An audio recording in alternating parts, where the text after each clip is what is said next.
Welcome everyone to Vested Interests. Hope you're having a great day. This is Shane back again to cover the most recent additions to the portfolio. I've added a couple new positions. We'll talk about those. And you did see correctly whenever the video first started rolling, we're up to $2,823.83 in annual dividends.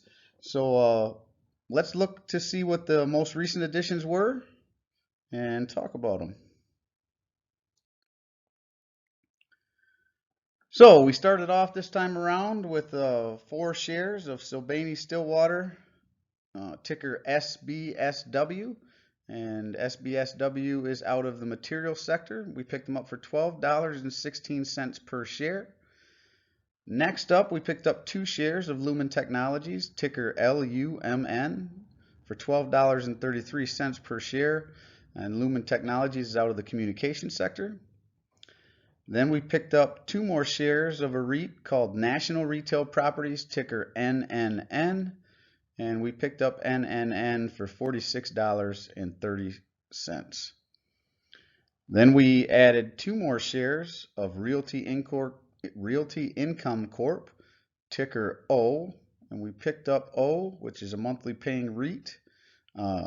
And Lumen Technologies is out of the communication sector. National Retail Properties is also a REIT, and Realty Income Corp is a monthly paying REIT.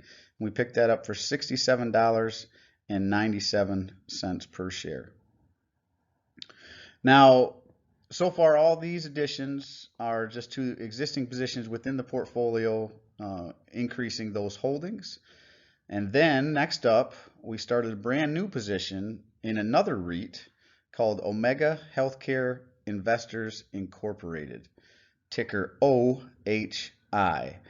And Omega Healthcare Investors is actually, they own and operate elderly care facilities. And with the aging population, we've got baby boomers are getting older. They are going to be entering retirement and entering the time frame where they need to be in these healthcare facilities. So I believe this is a good play just based on, the current forecast of where we are as a population, really.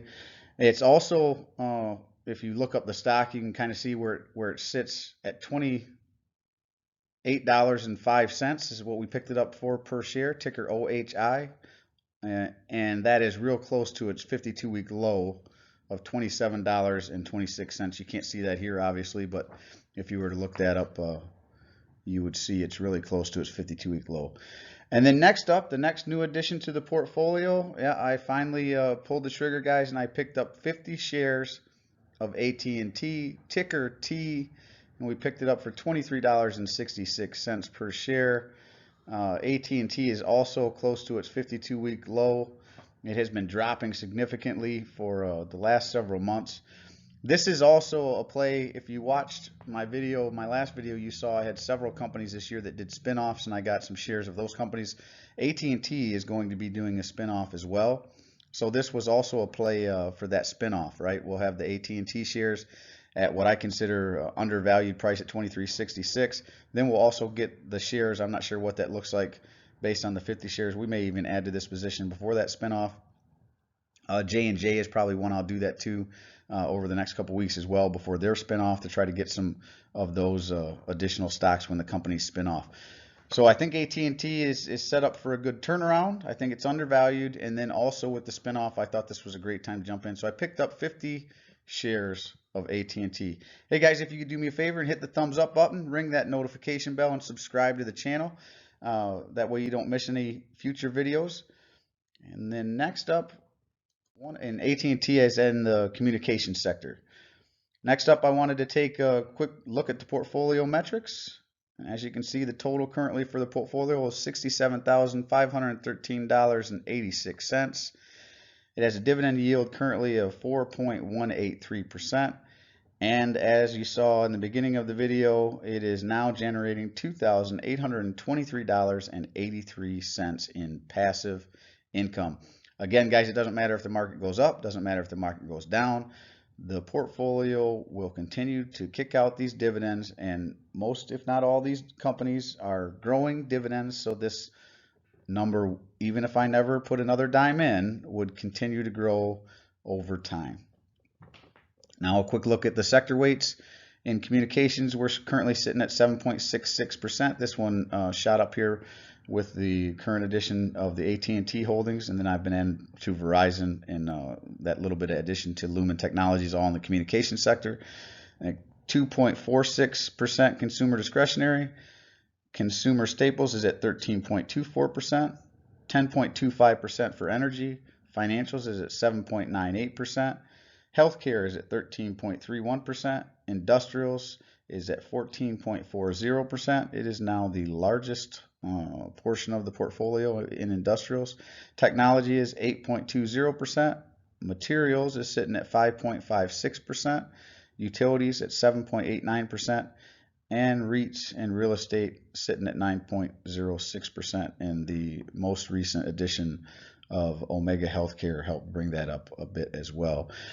And guys, I know we've talked about it before, but I really believe a good portfolio is a diversified portfolio. Make sure you're not overweight in any one sector or any one stock. Most of my stocks don't account for more than 1 to 3% of my portfolio. Any one position, I try to keep it pretty balanced evenly throughout the portfolio so that I do not get overweight anywhere. That's a good way to, if you had one sector lose significant value, for your portfolio to lose significant value as well. And again, guys, I'm not a financial advisor. Nothing in this presentation should be considered financial advice. I am only sharing my opinion and investing journey for educational and entertainment purposes. Investing involves risk. You can lose money and should never invest any amount you're not comfortable losing. Always do your own research and invest based on your situation, circumstances, and selected criteria, or seek the advice of a certified financial advisor. So guys, what do you think about these additions, most recent additions, AT&T and Omega Healthcare investors? What do you have AT&T in your portfolio? What do you think about the spinoff? Do you think it's a good play? Is it just a matter of time before AT&T turns things around and starts growing back in share price? Drop a comment in the comment section below and let me know what you think, guys.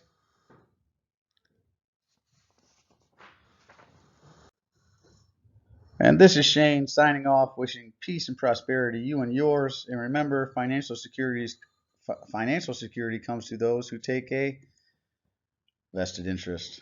We'll see you next time. Take care, guys.